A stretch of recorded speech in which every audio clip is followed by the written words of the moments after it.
In the cellar of the cafe, after a week of excavations, this is what the blue material turned out to be: a piece of pipe under the floor. If you were using an endoscope with a very white LED lighting on it, we have found that when you really project it out, it does give a blue appearance, and also it's got the kind of feathering on the ends that would look a bit like fabric. Police also searched other voids in the cellar with forensic archaeologists and anthropologists.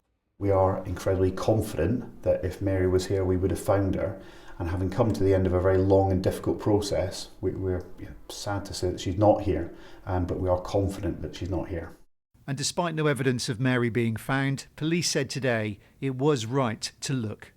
We felt that having the expectations of the family raised as they were, as a consequence of the activity that had been undertaken, and the fact that the family were very supportive, and that we couldn't discount what had been seen by the endoscope, we felt a proportionate excavation targeting the areas that we only knew deposits could have been put post-1968 after Mary's disappearance was the right, appropriate and proper thing to do.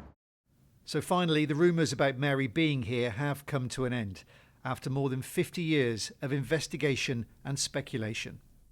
January 1968, a cold winter, and the mystery of a missing 15-year-old girl became the talking point of the city.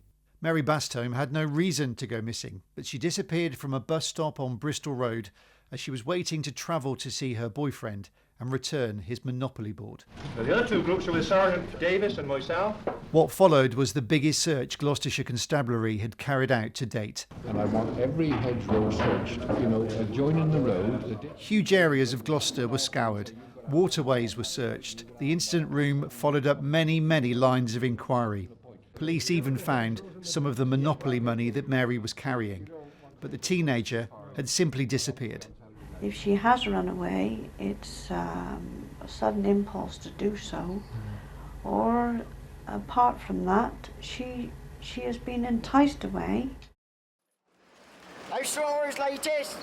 For over 2 decades, there was no news of Mary until the crimes of the Gloucester serial killer Fred West emerged in the 90s.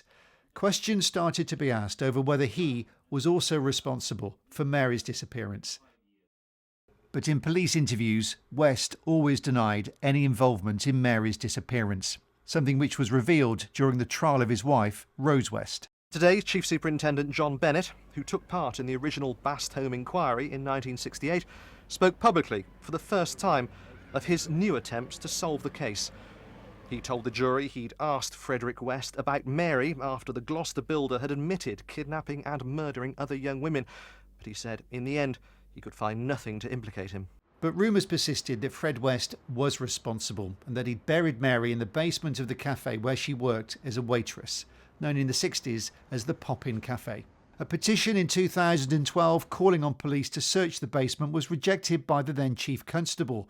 He said there simply wasn't any evidence to link Fred West or the cafe to Mary's disappearance. So to earlier this month, and a TV production company working on a documentary about Fred and Rose West went into the cellar of the cafe and told police that they'd found evidence of blue material and some voids under the floor. On the day police announced they would search the cellar, the production company, sensing they had a major story on their hands, followed every move of the senior investigating officer and his subsequent investigation. Over a week, hundreds of bags and several bins of soil and rubble were removed, all carefully searched for evidence of human remains, of Mary, but there was none. Today, her family, who gave their blessing to the production company's investigation, gave a statement through the police. We are still very sad that Mary has not been found. We were hoping to get a final closure on her disappearance so that we could put her to rest. We have been open-minded throughout this process, and we now know that the cafe can be ruled out. We can, however, hold out some hope that one day Mary will be found. The decades-old question of whether or not Mary was in the cafe has been answered. What remains now, as there has always been, is hope.